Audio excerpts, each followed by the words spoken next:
Perfect. There we go. I think we are live on Facebook.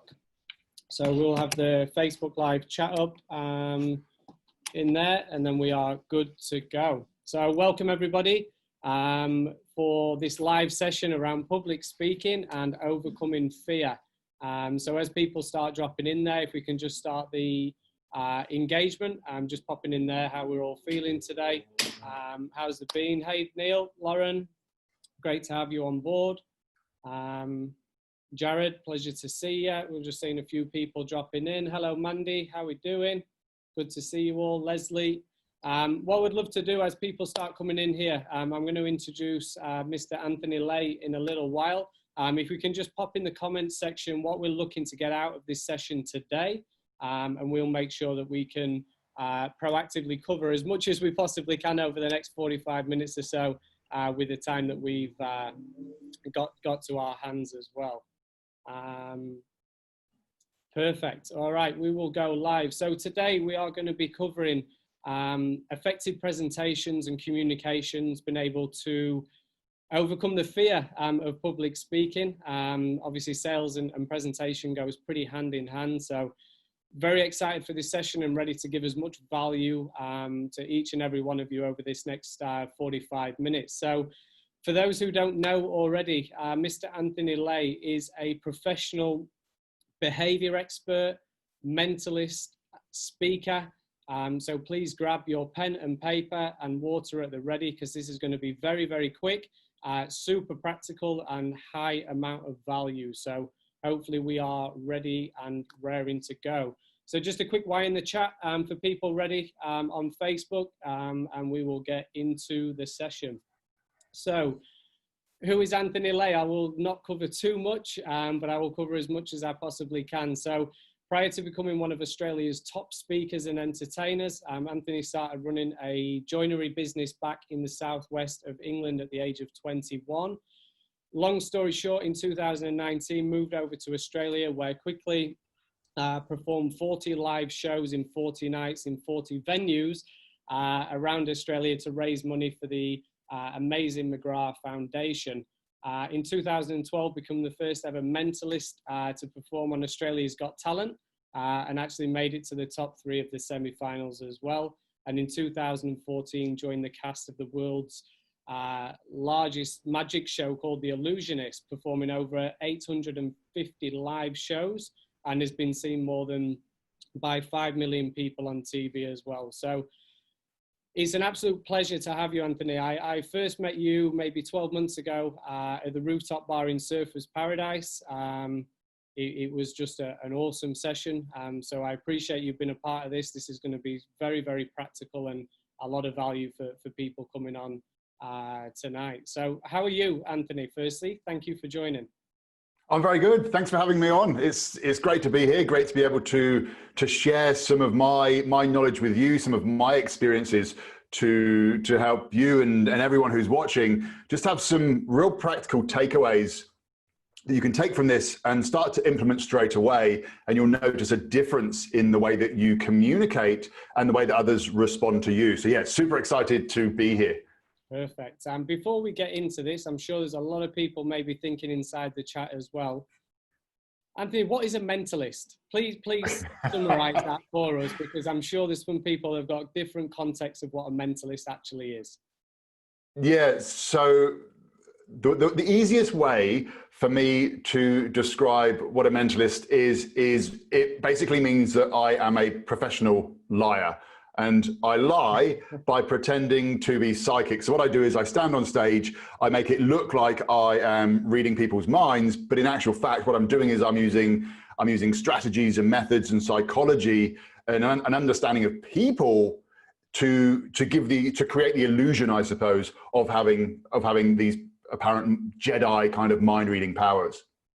Yeah, that's awesome. I bet a lot of our clients there thought, because we have SWISH, selling with integrity, selling honestly, and thought we'd pull a liar onto screen. So I'm glad that you summarized that as well. So if everybody's got a pen and paper, let's get into this, because this is going to be really quick and super practical, as we've said as well. So the first question I've got for yourself, Anthony, is really the why behind everything. We know that once you want to learn something, you've got to know the reason why. So in your sort of words and your reasoning, what would you say the importance of having the skill set, being able to present effectively, efficiently, face-to-face, digital in the world that we're obviously in now with a lot more of the online training. So what would you say the importance of it is from a personal standpoint and what it's done for you, being able to be a professional at what you are? Okay, so your ability to communicate will have a direct impact on how successful you will be.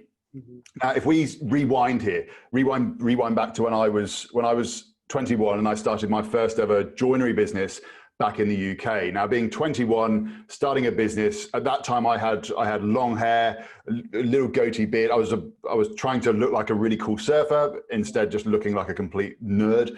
But long hair, this terrible goatee. I'd try to dye my hair a different color, and being 21, sort of spots and stuff on my face. And so my customers, my clients, because I was dealing with the building trade, most of them, they had their own businesses, their own building companies. So they were in the age group of, I would say, mostly of about 40 plus. Mm-hmm. And so they would walk into the workshop, they would see me standing there. So I started the business just on my own. I didn't have any staff initially. And they'd walk into the workshop, they'd see me standing there. And the first thing that they would say is the boss around? And I would then have to try to explain to them that, look, it's my company, I'm the boss. Like, what is it that you need? How can I help you?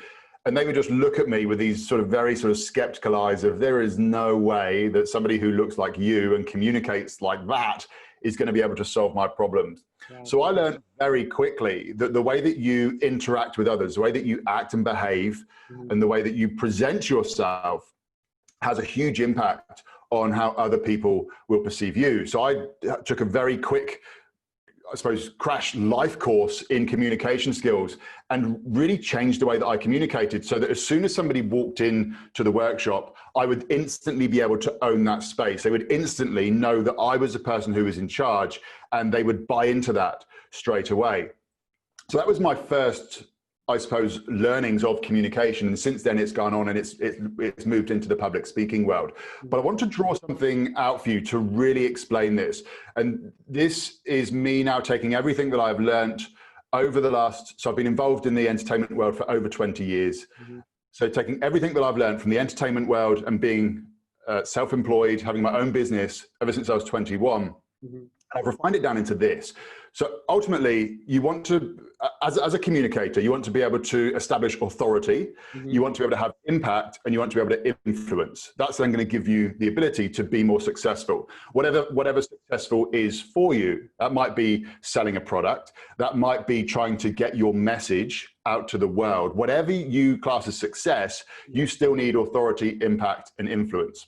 Sure. So let me draw this down for you, because this now will make it so clear for you. Because one of the big mistakes that I see people make is they think that it all comes down to skill, that you need to have all of this technical knowledge maybe, or that you need to be the best person in the room. Now, you could be the best person in the room. So if we look at this as being a nice box, so let's say that this is your product or your message, yeah, or whatever value you're trying to deliver. If that's, or this is your skill, whatever it is, it's packaged up into this nice box. Mm-hmm. And you've got all of this that you've got to offer somebody. But if your ability to communicate, let me change color just to make this more exciting. But if your ability to communicate is only this much, mm-hmm. then that is how skilled people will see you as being. That is how good they will see your product as being. For sure. All of this here then becomes missed opportunities. Mm-hmm. So if we look at it as authority up here, your impact over here, and this box here being your influence, and the success spot being over here, mm-hmm. what is vital is that you develop your communication skills. And currently we're going through a shift in how we communicate. We're now communicating virtually. We've been so used to doing it face to face. All of a sudden we're communicating over the camera. A lot of people are now taking these, it feels like we're taking, like, we're back on a bike and we've got wobbly wheels and we need stabilizers put back on there because our communication skills are being tested, we're being challenged. But what we need to be doing is growing our communication skills so that we have more influence, so that we can convey how good our product is. We can convey how much value we can have. We can convey how skilled we are by increasing our ability to communicate.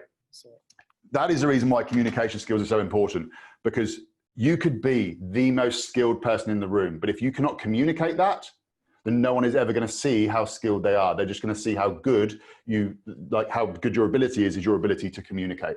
That's it. But hopefully that makes some very clear sense there as to why communication is just so important. For sure. It doesn't really matter for us. You know, we always sell ourselves, the company, the organization, and the products and services. As you say in there, it doesn't matter if you've got the best product since sliced bread. If you can't communicate that through, then less people are going to purchase that, unfortunately. So hopefully that makes a lot of sense for people inside there as well.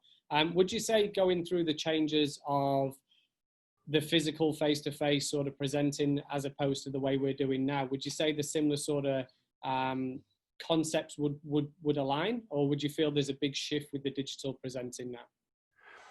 I don't necessarily think there's a big shift in this form of communication. It's something new that we've got to get used to. The big difference is when we're not face to face with somebody, when we can't feel their, I suppose it's going to get a little bit woo-woo now, but we can't feel their energy because we're not in the same room as them. It can make an interaction feel quite stagnant, and it can make it feel impersonal. So I suppose the difference is how do we still create that level of connection and that level of rapport through a camera. And that's whereabouts the new skill lies, is being able to really captivate people. Because the thing is this, now that we're on camera, we're presenting in this digital, in this virtual world, people now have the option of silencing us by just a quick swipe of a thumb. We're now on Facebook. If somebody wants to, if they can just swipe straight away and we're instantly silent. They get to choose. It's not a case of getting up and walking out of the room anymore and having that awkward moment of, I'm going to be the person who walks out the room. Now they can just press the X in the corner, they can swipe straight past you, and they can silence you. Yeah, that's very, very true. So rolling back the clock again, so going back to the 21-year-old yourself, what would you say, maybe for people inside here as well that are looking to overcome that fear of public speaking, what would a couple of practical tips that you would give to help people just get into it? So I would love to say that I had some magical formula where I just click my fingers or sprinkle some magical mentalism dust, and all of a sudden you have this zero fear around public speaking. But the fact is that the only way to really overcome this fear is to keep practicing and to just keep doing it. But there are things that we can do to make that slightly easier. For example, this is where I'm going to go toing and froing now, do lots of drawing here. When it comes to building our confidence, as I say, we've got to take action, and confidence is, and you may have heard of this, the confidence competence loop. So it's a bit like a snowball. You start off with a small amount of confidence. You start off wherever you are, but the more you then do it, the bigger it gets. So you end up in this loop, and it just starts to get bigger and bigger. So the more skilled you become at presenting on camera, or the more skilled you become at standing up on a stage and speaking to people, the more confident you'll become around it. So that's the confidence competence loop. Sure. But in order to grow our competency and in order to grow our confidence, the way I see it is like this, because once you become more skilled in something, then obviously you start to become more confident. So let's look at this as unskilled over here, and then you've got skilled over here. Now we've also got to look at whereabouts we are trying to build our skills. So we've got safe up here and unsafe down here. So when I am, for example, if I'm creating a new piece for a show or a new piece for a keynote, maybe there's a bit of content. Before I test it out on an audience of 1,000 people, I want to know that I've kind of got it down, that it's interesting, that people are going to, if there's some comedy in there, that they're going to laugh at the right spots, that it is actually funny. I'm hilarious, but just sometimes my jokes do fall a bit flat. And so what we want to be doing is when we are building our skill, when we're building our confidence, we want to be up here in this area here, where we're unskilled, but we feel safe. So what I'll do is, if I've got a new trick, for example, I want to put in the show, I'll show my friends, because if it goes wrong, it doesn't really matter too much, but it gives me a safe place to test it out, but I'm unskilled. Then what happens is my skill goes up, and then I start to put it into the show. So what will end up happening is you'll find that when you're doing presentations, once you start to build your confidence, and I'll give you a quick tip on how you can build your camera confidence. Once you start to build your skill, most of your presentations, you'll end up in this area down here. This is whereabouts most of your presentations will be happening, where you've got the skill, but you might feel slightly unsafe. Maybe it's an audience that you don't know. Maybe you're in a different environment. Maybe you're going, when we get back to face-to-face, maybe you're doing the meeting with them rather than them coming to you. So you're going to feel in a place where you're slightly unsafe, but you're going to be skilled because you'll have done it enough. So that's whereabouts you'll spend most of your time. So it's natural to feel a little bit of nerves. It's natural to feel a bit of anxiety because there's always going to be this slight bit of uncertainty. But you want to build your muscle here. So you want to build your confidence muscle where you're unskilled, but you feel safe. You'll spend most of your time there. Now, what I say is try to avoid, when you're building that muscle, try to avoid down here where you're unskilled and you feel unsafe. If you try to build your confidence muscle there, this is whereabouts you stand a high chance of failure, and that failure can then scar you, which then will stop you moving forwards at all. So when you're initially building that confidence, you want to take small steps. Now, when it came to me doing the TV stuff, it was really hard for me to get any TV time to build my confidence.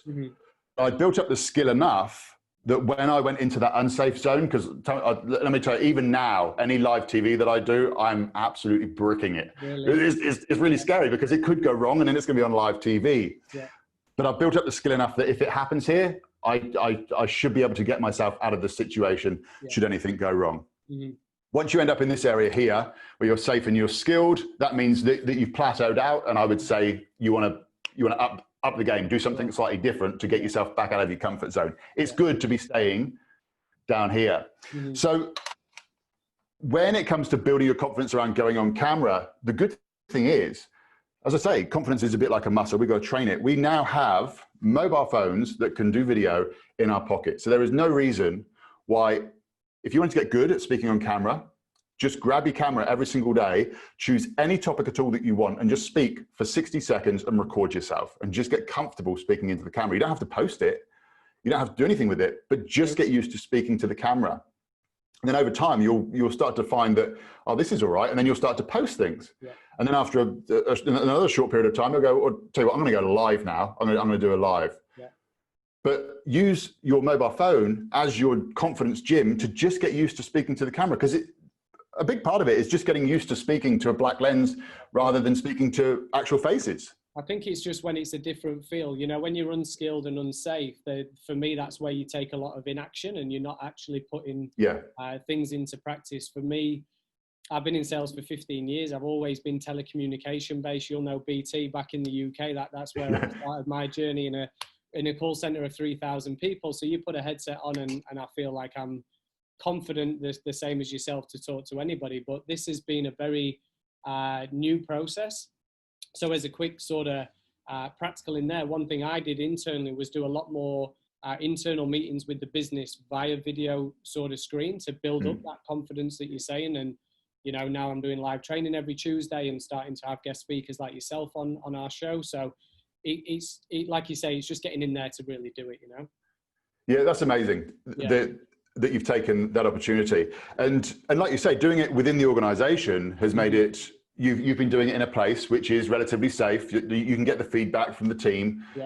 And So yeah, like you could even just find a buddy and partner up and just say, hey, look, do you want to run some Zooms where we just talk to each other across the Zoom, just so that we could just get used to that interaction through digital. So yeah, that's great that you've done that, and it just starts to build that muscle. That's it. You have an ability to record, go back, reflect, watch it, change it, and take action off the back of there too. The one thing that I will add in here, and I briefly mentioned this to you before we went live, and that is that right now there is a huge opportunity. And what I've been seeing a lot within the corporate world is there are people that used to fly underneath the radar. They didn't get noticed. They were good, but they didn't get noticed. Since this whole connecting virtually has come in, it's almost kind of leveled the playing field. It's kind of hit a bit of a reset button, because there's some people that are amazing face to face. They're really good when they're getting belly to belly with another person. But the thought of going on camera, because they're not used to it, they're really worried about having their credibility damaged.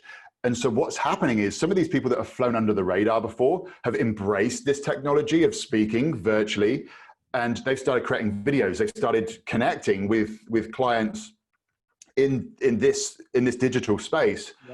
And all of a sudden they've gone from flying under the radar to being the most talked about people in the organization, because they've taken this opportunity. So it is still a huge opportunity, and it's a real chance for people to really shine and show that they are leading the way forwards, because this is now going to be a form of communication that we're going to have to embrace moving forwards. Yes, we're going to want to get back to face, but now we've seen what is capable virtually. This is now going to become a big part of how we communicate in the future, and we're going to be expected to be really good at it. Yeah, it's very, very standard now. The amount of Zoom calls and conferences and things like that, even the team training now for corporations is delivered through this method. So I'd love to get into some practicals around presenting. I know for yourself, you have some real key principles, 3 key principles when presenting. More and more of the people that we've got inside this session today are sitting more Zoom sessions as we are, and presenting more of their products. So I'd love you to run through some practical tips on how people become more effective in presenting. Yeah, absolutely. So what I'll go for first of all, so I've got 3 secrets to presenting. If you take these 3 secrets and just start to implement them, then I guarantee you, the way that you communicate will totally change. You're going to feel a lot better on camera. The way that people engage with you is going to be completely different. You're going to find that you can hold people's attention a lot longer when you are on those Zoom calls or on those webinars, or you're creating those videos. First of all, I want to just share with you a few things that I've noticed people doing that are damaging their credibility, or are making people tune out because it's not looking professional, or it's just not a good session. So I'm going to share with you 3 things that are big no-nos. So the first one is, if you see me reaching up, it's because I have to manually focus my camera. So the first mistake that I see people make is how they frame themselves when they're going on camera. A big habit that I see a lot of people get into, and I'm going to try, I am not a good artist, but I'm going to do my best to make this as amazing as possible. So a lot of people will be at their desk, they'll have their laptop, and let's put some legs on the table. This is amazing. And here they are, feeling very happy. And as you can see, it's a lovely stick man. Very talented. I know, clearly my skills as a mentalist were wasted, and I should have clearly gone into art. Or I've now come up with a whole new trick, because this person here is clearly levitating because there is no chair supporting them. Anyway, but aside from how good my drawing is, this here is what I see so much, and it's where the camera is underneath them. So they're looking down at the people. So everybody who is watching is looking up their nose. And it's a big mistake. So what you want to do, if you are using your laptop, you want to get some books. You want to raise this up so that the lens on your laptop, if you are using the webcam inside your laptop, you want to raise it up so that you are in direct eye level. So I've got a stand-up desk. This camera that I'm speaking to you on now, I've got a stand-up desk, so I can make sure that it is at perfect eye level. Yeah. I'm not using the webcam that's in the computer, but it's eye level. So I'm now speaking to you eye to eye. As soon as you're above, it comes across as you being dominant, and it doesn't give a very nice impression for the viewer. And if you go down even lower, then they're just looking up your nose, which is just not nice for anybody. Then the other one, which you sometimes see, is where the camera's above, which is quite sort of Instagrammy, where you're sort of looking up. It's the kind of sort of sexy look, but you want the camera at eye level. I can't stress enough how much you need that camera at eye level so that you're seeing eye to eye. Yeah. What you also want to be doing as well is avoiding this. So another big mistake I see people make is this one, where they're sort of down here and they're talking. My setup. Am I all right? I feel like I'm eye level. Yeah, you're good, and your camera's at perfect level. But you get people that don't fill up the frame. So they sit down here and they're talking, and you just fill up the frame. So I have my camera set so that when I'm close, so when I do the talking to you here, I can get my hand just above my head. So there's a little bit of a gap just here. That's perfect framing, and it goes down to sort of just above my sternum, just here. Then when I move back, obviously there's a slightly bigger gap here, but that comes down to just above my belly button, and that's what I found to be the perfect framing for me. But you want to fill up the frame and not be hanging, be that person that looks like they're about to fall out the screen. Yeah, of course. So camera eye level, fill up the frame. The next thing is, because people are doing it from their home office, they just put the laptop anywhere that they want. And a lot of the time, they will sit in front of a window with the camera there, and all that the person at the other end sees is a big silhouette. So you really want to make sure that you are using the light effectively to light you up. So really, you want the window facing, you want to be facing the window so that you are lit up nicely. Obviously here, this is my little home studio. I've got studio lights here to light me up. But if I was to now take this computer and go somewhere else, I would make sure that the light was lighting me up. So that's another really key point. How about the background? How would you recommend? So we see a lot on Zoom with the sort of Zoom screens at the back where people have their company logo. Would you recommend a sort of, organic, authentic kind of thing? Look, my thoughts on this are, if you've got branded at the back where it's a company logo, then that might look okay. People can tell most of the time when it's a virtual background because you'll move a little bit and then it will show this like weird bit maybe underneath your armpit or something. Yeah. And it's just, to me, I feel that a virtual background should only ever be used as a bit of a last resort. That's my personal opinion. Most of what I do, okay, I've got the whiteboard today. If I move this out of the way for you, so you'll see that this is my setup. I'm not up close to the wall. Another mistake people make is they get really close to the wall. Yeah. By being away and having just a few things in the background, it creates depth. It makes it more interesting for you as a viewer to watch. You want to be careful what you've got behind you. If I was to go here now, it would look really weird with the plant sticking out of my head. Yeah. But I'm kind of framed by the pictures on the side here. I've got the plant over this side. I've got the lights behind. It just, visually, it just makes it more appealing. Yeah. And I guess the beauty of the video call now, you actually allow people into your home technically, from a rapport standpoint, you're very different to your face-to-face meeting in an office.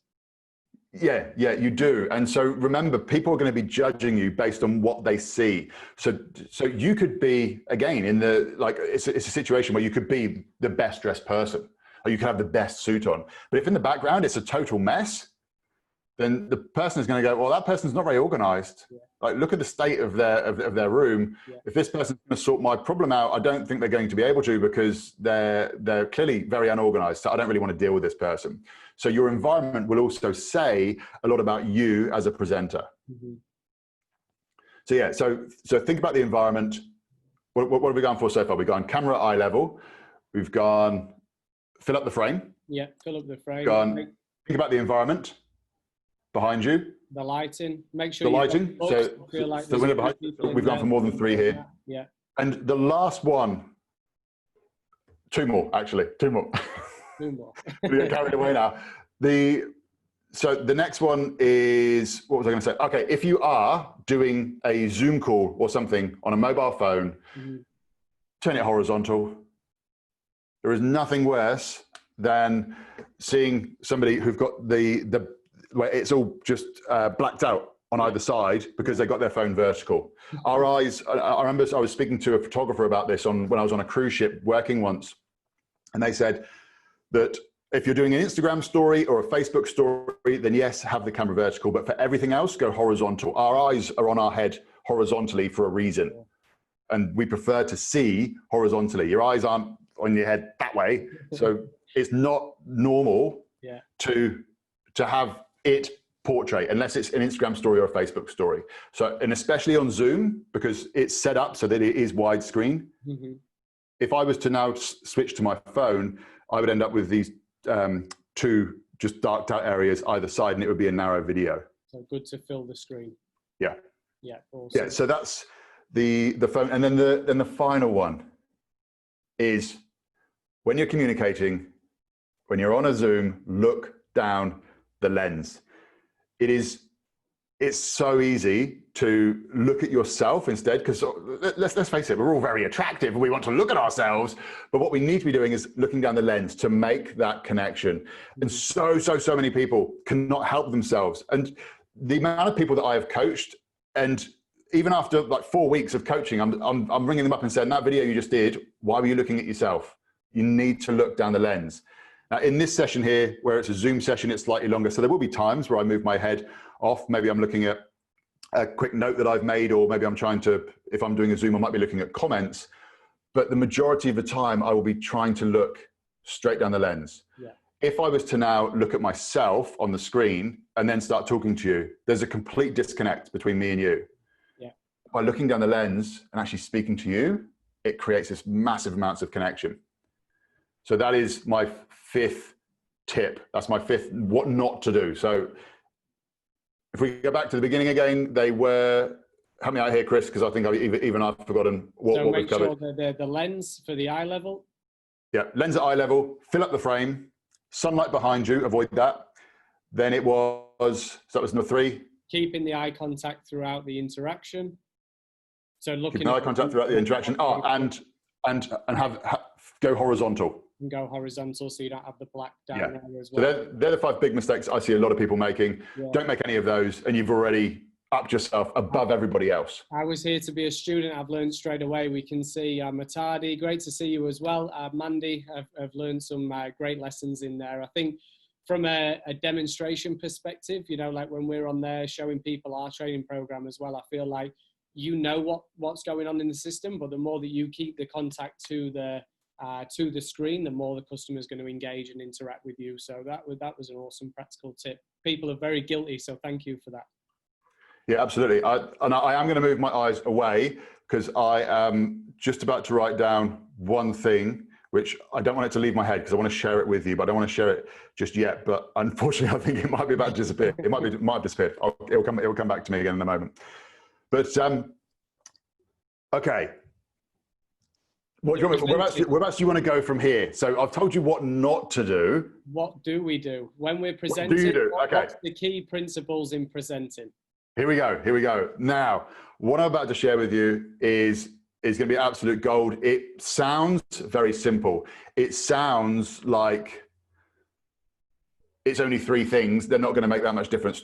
Like, trust me with this. These 3 nuggets I'm about to share with you now are absolutely game-changing. Now, this all comes about from, I had done a presentation one morning. So I was the opening keynote speaker for a conference, and I was packing up all of my stuff afterwards. And a gentleman came up to me and he said, look, I'm speaking on stage in a moment. Can you give me any tips on being a better public speaker? Now, this gentleman that was about to speak, he was an industry expert. So he was somebody from within the organization who doesn't normally get up on stage and speak that much. So he might get on the stage maybe once, twice a year, maybe at that sort of annual conference, gives you a presentation here and there. So this is somebody who isn't a professional, but wanted a few tips. And it was about 10 minutes before he was due to go up on stage. And I was thinking to myself, well, there's not much I can teach you in 10 minutes. I can't train you how to be a better public speaker in 10 minutes. But I gave him a few tips, but it got me thinking. And if I had to teach somebody how to be a better public speaker in 10 minutes, what would I share with them? So what I did was I went back through everything that I do as a presenter, as an entertainer as well. and as an MC, so I've done so many different styles of speaking from stage, and also everything that I've learned from being on camera, whether that's producing online programs, whether that's going on TV, whether it's just producing content for social media. But then I also looked at everything that I've seen the other great speakers do. And what I've found is that there are three things that the great speakers have. These are the things that set these speakers apart from everybody else. Now, this is assuming that you already have good content. So this is assuming that you know what you are talking about, you have the content there, but then it's how you present that in a way that is captivating and engaging. So these are the three secrets. These are the three secrets to being a better presenter. These are the three secrets to being more charismatic. I'm slowly trying to bring this whiteboard back in because I want to write them down for you so that you've got them nice and clearly in front of you. Awesome. Everybody get a pen and paper at the ready. And yeah, definitely get a pen and paper ready for this. I'm about to drop the value bomb. It's about to happen. So we're going to go crazy. Here we go. Yep, you can still see that. So there's three things. The first one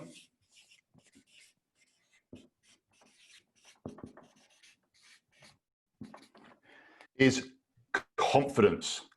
Now, let me get the focus back in here again. When I say confidence, what it's really important that you understand here is I don't mean that you are fearless. It's fine to have that fear as long as you're using that fear to push you forwards rather than hold you back. So right now, as a speaker, I've presented for thousands of people. I've done huge theaters. I've had thousands of eyeballs staring at me. So you would think that I would be fearless going up on stage or going on camera. I still get a feeling inside. I still feel this sort of funniness in my tummy, which I could call anxiety. I could call nerves if I wanted to, but I now see it as an energy that drives me forwards. If I didn't have that, I would actually be worried because it would mean that I don't care about what I do. So I still want this feeling inside. This feeling though I've got used to, I'm now comfortable with it, and I use it to drive me forwards. So everything that you've got to feel fearless. But what I want you to think about when it comes to confidence is how you are showing up, how you are using your body, and how you are using your voice. So are you turning up, or are you going on the webinar and you're sounding a little bit uncertain in yourself? Or are you turning up and the words that you say, you're very deliberate about those words?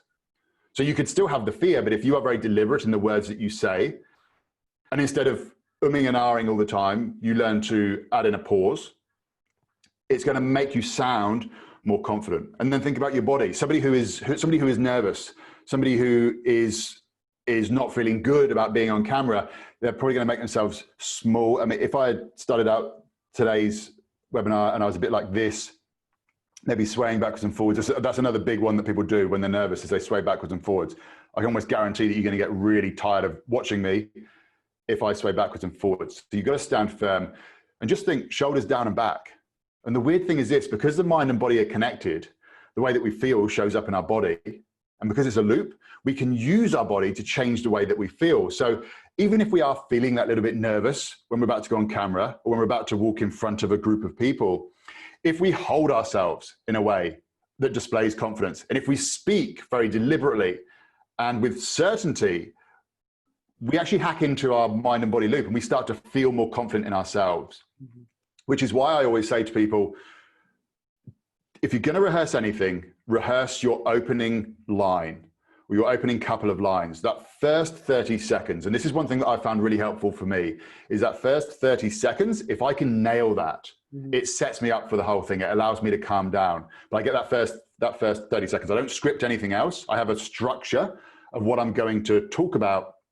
But in terms of actual scripting, the only thing I ever remember is the beginning, so the opening few lines, and also the end. And the reason why I also rehearse the end is if I'm ever presenting and I forget what I'm talking about, you want to finish strong. So if I forget, I know that I can go straight to the end and I can nail the closing. So what people remember is an amazing opening and an amazing close. So if you rehearse those two bits and get those bits scripted. Pretty good from there. What would you recommend around the intro? So just on that, your first 30 seconds, some practical tips maybe around how to gain the room and the audience. What would you recommend around that?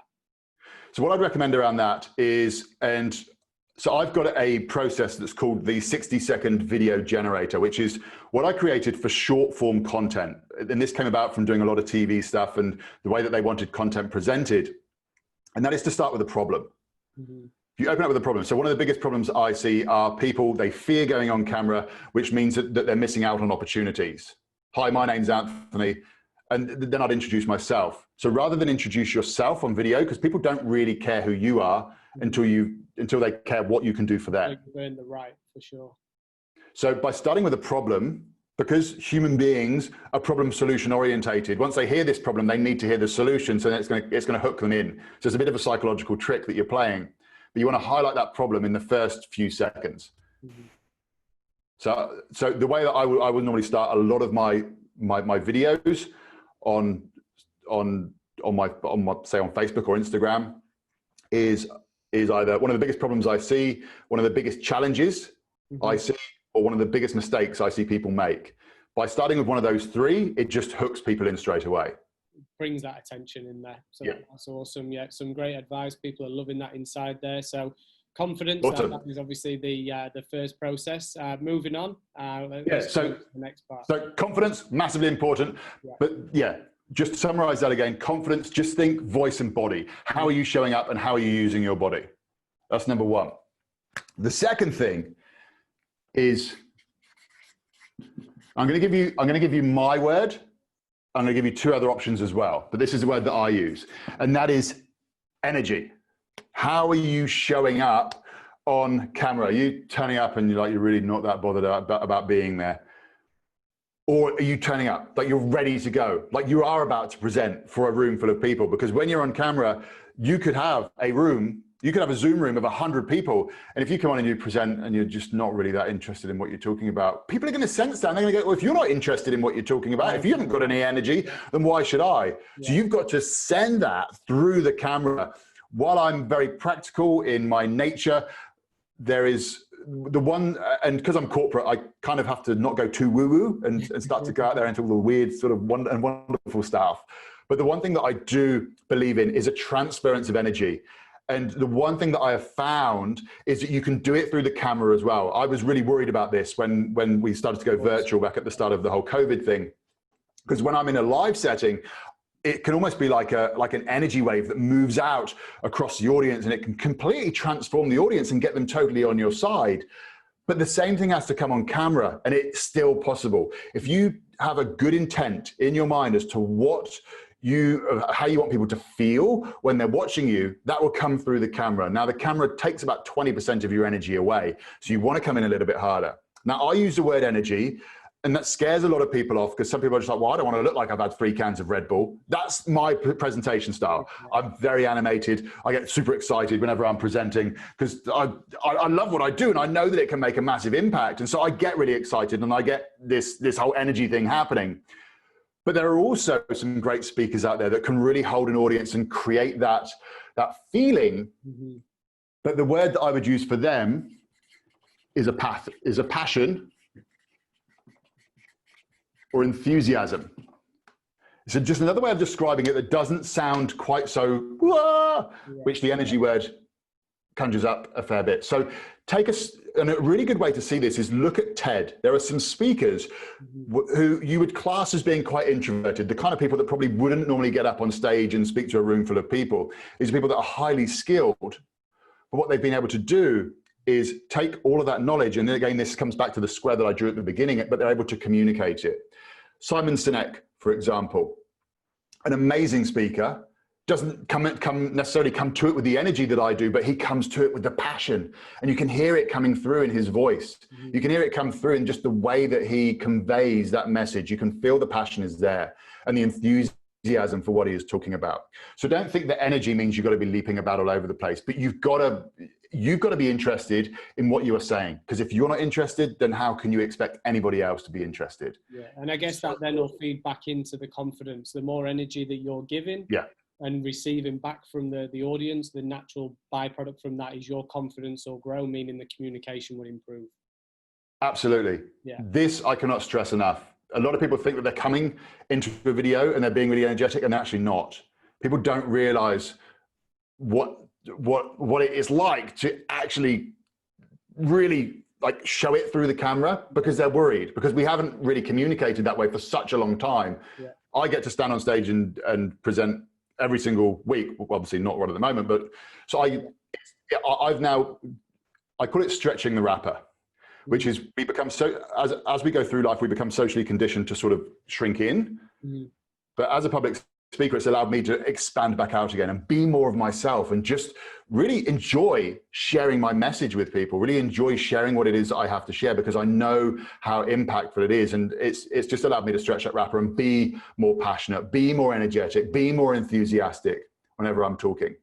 And would you recommend that as well? So we do that from our sales perspective of having bottled enthusiasm and never being more than 10% more enthusiastic than the customer, and actually building that up throughout the presentation. Would you recommend that's the same from a 100% in a stage perspective, like start humble and, you know, and sort of move up from there, engage the audience? Yeah.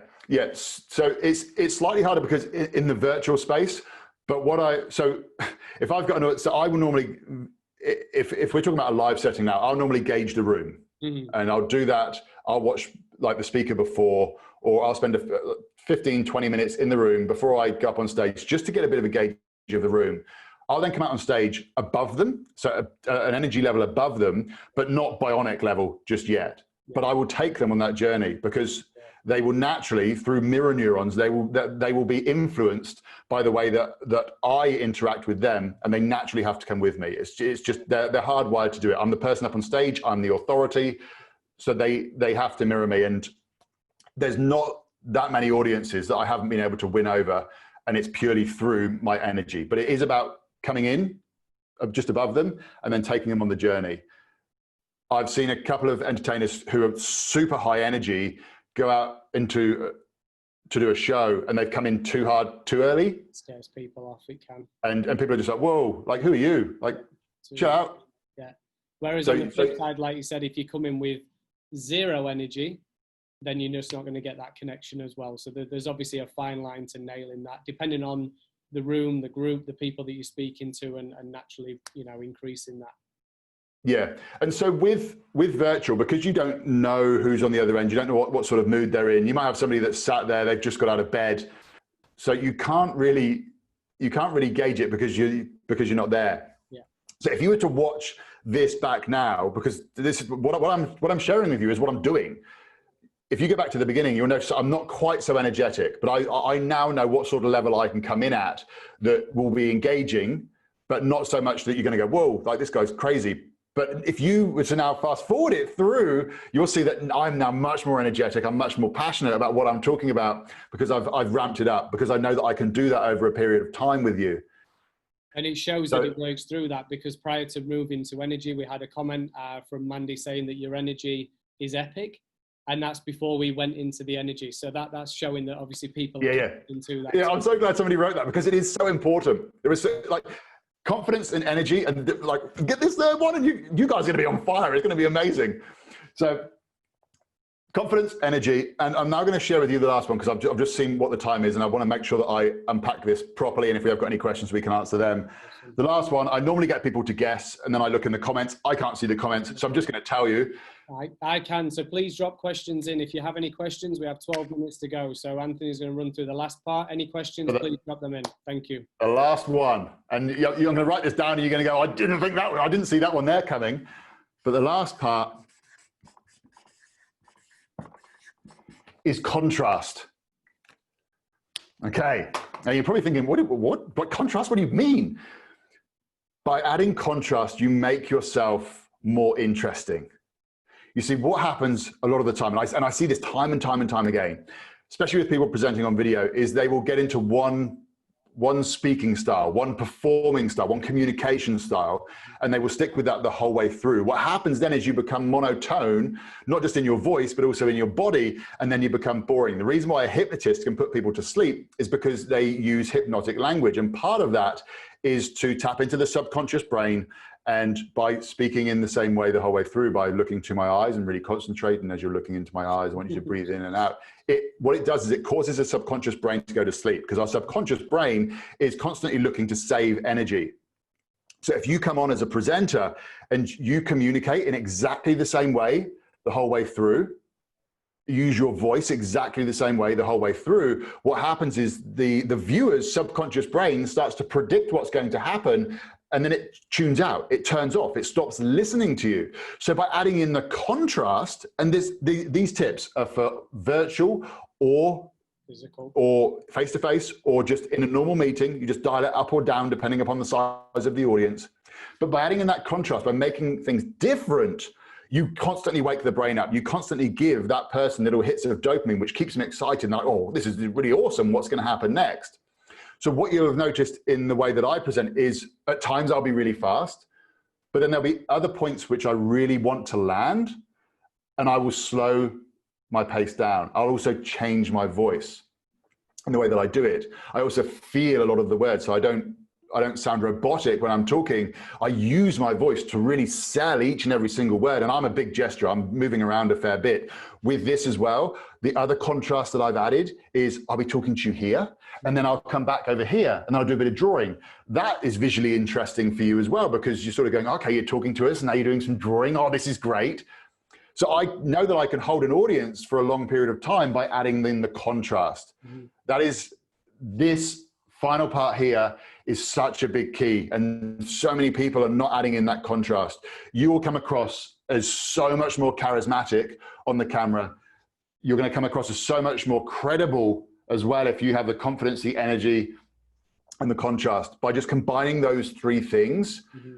as a presenter, you're just going to like sail above everybody else. Like, it will be phenomenal, the difference that there will be in the way that you present, and people will start to go, well, what's happened to you? Like, that presentation was amazing. And would you typically find that there's like a good time frame from the contrast? Like, we obviously train, 9/10 of your communication or ability to inspire somebody to take action is in your tone and your body language. So naturally, like you're saying, as a hypnotist, you're going to bore somebody to death, unfortunately. So do you tend to find a good, nice sort of chasm, or do you just find it pretty natural and organic the way you deliver it? I find it natural and organic the way that I deliver it. It's just become part of who I am. It's the way that I communicate with you now. Okay, it's slightly amped up because I know that I'm presenting and there's people watching. If it was you and I face to face, I'd still be enthusiastic. It would be toned down a little bit, and that's something that just comes with experience, and it comes with I suppose with that practice and constantly presenting for different audiences. But for me, yeah, it feels natural. The one thing that I would say, and this is what I try to avoid whenever I'm doing speaker training sessions, is people go, well, what should I do with my hands when I'm gesturing? I'm like, well, I don't want to tell you what to do with your hands exactly. I'll tell you what, like, if you're doing something that's really bad, I'll tell you to avoid that. Mm-hmm. But if I start to say, well, you gesture like this and then like this, it's going to come across as being scripted. Sure. In the way that you gesture. Yeah. So it's what I like to say to people is to allow your inner awesome to come out. Mm-hmm. So how you would gesture, how it feels normal for you to gesture, just do it and stop suppressing yourself. This is where else we become conditioned to not express ourselves so much. And it's just about stretching that wrapper and allowing you to be you, because then you'll come across as being authentic. Perfect.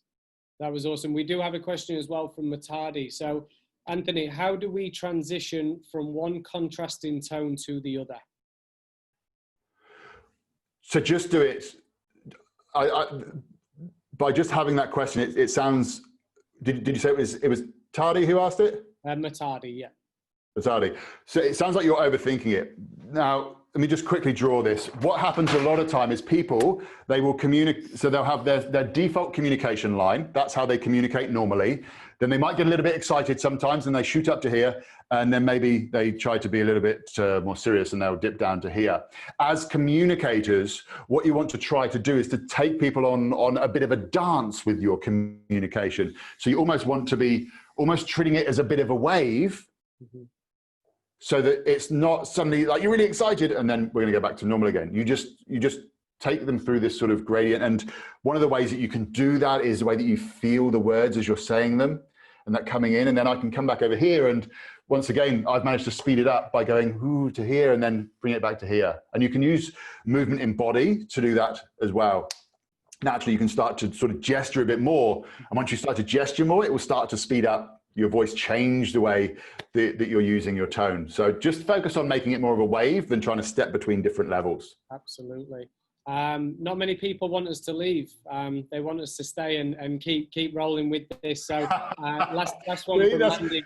See, and I'll tell you what, it's because of these three things. What I'm sharing with you is these are not ideas based on theory. This is what I do. This is genuinely what I do. Every single presentation I do, whether that's on camera, on stage, face to face. It's the reason why I can, and I don't want to blow my own trumpet here, but they've gone, oh, it's really hard to hold an audience for longer than 30 minutes. I'm like, give me 60 and I'll hold them no problem at all. And I've come off of stage afterwards and I was like, how did you do that? Yeah. It's these three things. Just taking them through a journey. Mandy's put, this needs to be taught to kids. They need to be shown how to present instead of being told to present at school in front of the class. Absolutely. Absolutely. Yeah. I would love to be able to take this and turn it into a schools program. It's something that's probably a few years down the line yet, but yeah, I've got a 5-year-old and an 8-year-old. My 8-year-old has got better communication skills than a lot of adults that I know. That's it. That's a completely different topic. There is a lot of modules that we strongly believe should be in education as well. Absolutely. Yeah. Yeah. The final few minutes, last one then, Jared, last one, and then we'll get this wrapped up. So overcoming fear, anxiety of picking up the phone to cold call. How can I frame myself before a call? So even not from a public speaking, from a call. Yeah. This is fantastic. And who was it? Jared? Jared, yeah. Okay, Jared, I'm hearing your pain here. I got 4 minutes, really fast story. So up until probably 5 years ago, I had a fear of the phone. The business that I had back in the UK, I had a lot of bad debts and I had to wind the business down, ended up going bankrupt completely. But in that process, I would have people constantly phoning me up, asking me whereabouts their work was, or they were demanding money from me. And it was horrible. It got to the point where I wouldn't answer the telephone. And it's a bit of a story I don't share with many people, so I'm sharing it here. There's not many people that have seen me completely lose it, except for one friend. And he was in the office with me one day. The phone had been ringing all morning about people asking for, like, are you going to pay your bill, this, that, and the other. And the phone rang this one more time. It was telephone fax when we had thermal fax paper. That's how I'm showing my age now. And the phone rang, and I grabbed the phone and I ripped it out of the wall, threw it on the floor, and jumped up and down on it, smashing this thing up. And then I picked the phone up, went and put it in. We had this big skip that we put it in, and that then put me in a position of fear of the phone. And as I say, it was only really a few years ago that I ever really overcame that fear. One of the things that I do before I go on a call, because I still have a little bit of funniness about getting on a telephone call, is I will spend. So this applies whether I'm public speaking, going on the phone, having a briefing call, whatever it is, I will get myself in state. And by that, I mean, I will spend 2 or 3 minutes making myself big, stretching myself out, do tongue twisters. I'll do some breathing to really get myself in the mode. A 100-meter sprinter wouldn't go from laying in bed to suddenly running 100 meters. They would go through a warm-up process. And as communicators, we also need to have a process that we go through to get ourselves ready. Amy Cuddy, Joe, if you want to look anything up, Amy Cuddy has done a great study, whereas if you do a power pose, which is taking up space, so think Wonder Woman hands on hips or winning a race, arms out to the side, if you hold that pose for 2 minutes, it will naturally make you feel more confident because of the mind-body loop. So if you're about to do a call, the last thing you want to be doing is sitting down on your mobile phone, doing this and scrolling down through. Because what you're doing is you're putting yourself into low power mode. You're putting yourself into defeated mode. Before any call, stand, stretch yourself out, give yourself a few pats on the chest, whatever you need to do to get yourself in state.